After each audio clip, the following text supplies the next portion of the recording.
Considered myself kind of a citizen soldier. It was an obligation that I had to do, and so when my time came, I came back, and of course the enlisted guys had a 180-day early out when you came back, if you remember. You had less than 180 days. You got out when you hit the States. I had 120. I was thinking about staying that 30 extending so I could get out, and I said no. I've been hit 3 times, and there's too many rockets dropping in on the thing where the guys are just before going home and something takes them out. I said, I'm out of here. I got back. I ended up at Fort Lee, Virginia for 120 days. Almost got into trouble the day I separated because another lieutenant and I, and this guy was a Silver Star winner, and we had all our stuff on, something about like that, and we had a colonel from the quarter. We were at Fort Lee, which was the quartermaster school. I don't know if y'all are. Fort Lee is the quartermaster center of the Army. And we went to the separation point, and they said, we're not ready for you. Come back in 2 hours. And so we went to the Oak Club. We were playing pool about 9:30, 10 o'clock. And of course, this colonel comes walking in. What are you two doing here? You know, and anyway, both of us almost mouthed off, but we said, oh, we're getting out, we're getting out. And because he had his I showed up badge in 25 years in reserves. And he's talking to a guy that this other lieutenant had just gotten his Silver Star. And so then I got out. I went back into the jewelry business in Burlington, North Carolina for training for 18 months. From there, Is that what your family did? No, that's what I did when I got out of the service, because I worked for him before I got drafted while I was in college, and then I went back to him. Strapping kid. He's 18 years in the Army now. He's going to retire in 2 years. He's in military intelligence, got into a good field. He's up in the D.C. market right now. When he finishes, they're talking big money for him to stay and do what he is learning to do in the Army. So the Army was the best thing that ever happened to that boy.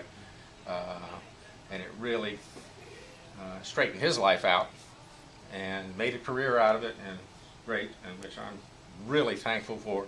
I wish he'd have went to college, because he'd have been a colonel by now instead of a E7, but that's what he wanted to do. He's been very successful, and I'm real proud of him. Where do you live, Short? I live in Chesapeake, Virginia, and we lived in, I have an office in Norfolk. Virginia Beach, Chesapeake, and Norfolk, you can't tell you're going to one unless you see the sign on the road. It's kind of all together. It's not one town here, 20 miles in another town. It's all right together. And we were a reaction company. I didn't know that until just now, or this morning. What LZ were we on? I mean, what fire support base were you all around? You remember? I think we were on Grant. We were Grant, but we were up kind of had to Everywhere. Okay, yeah, we're all over. But y'all were sitting on Grant when this story started. Okay. Yeah, but we were on this other fire base on the top. Grant is a fire support base. Dolly. Was it Dolly? Where I your can't artillery, remember. where your artillery. I was only there one day, and I can't We were remember. only there on Dolly for one day. That was the one on top of the 4 little mountains. Yes, Yeah. racebacks. Yeah, exactly. That was Dolly. Okay, we were on Dolly. We were sitting on the pad that day, and the Blues went out, and of course, I'm still sitting there in this box. Okay. The Blues are a small light infantry organization tied in. First to the 12th, yeah. They were with the first of the 12th. Division headquarters Yes. control the Blues. Yeah.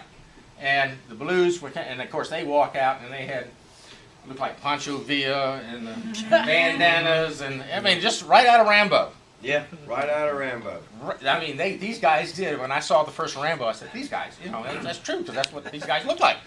Yeah. And, you know, non-shaven, everything. They were, of course, they went out, and they sent them off, and about an hour later, they got into a contact, and that's what our job was, and we were all sitting there. To save their asses. Right. And so, helicopters came in, and we went in, and I was on the first bird that went in. It was a one-bird LZ. Yeah. We went in there, and first platoon got in there, Cotton and the CP got in there, and who else was with you? I don't think anybody Yes. was. I think it was just you. And and then the second gaggle was coming in, and they opened up, and I know they shot one bird down, and I think they fired up another bird, and they couldn't get into us. Yeah. And we had a fight, and I lost.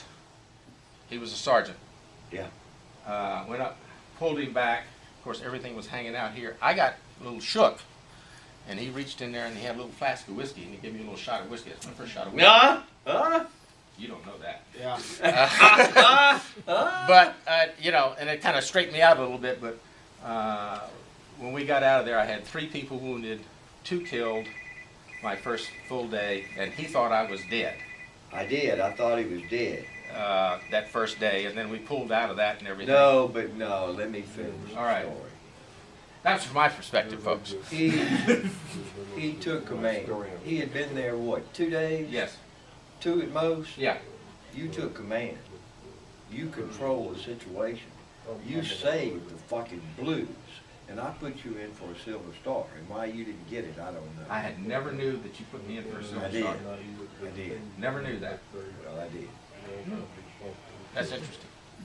But that's basically my story of what happened and everything. And you're I did- sticking to it. Yeah. Sticking to it. That's But the reason I came here is I hadn't heard from any of you guys, and I have picked up on the Facebook. They had, what's the guy up there, Ken Hauser? I picked up and got on that on the Facebook, and then I think you had sent I something. sent out an email. I started Right. this coverage. Yeah, Yes. and that's how I got hooked up, and I was a little upset because they were in Williamsburg last year. Well, I live in Chesapeake, and it's an hour away. Yeah.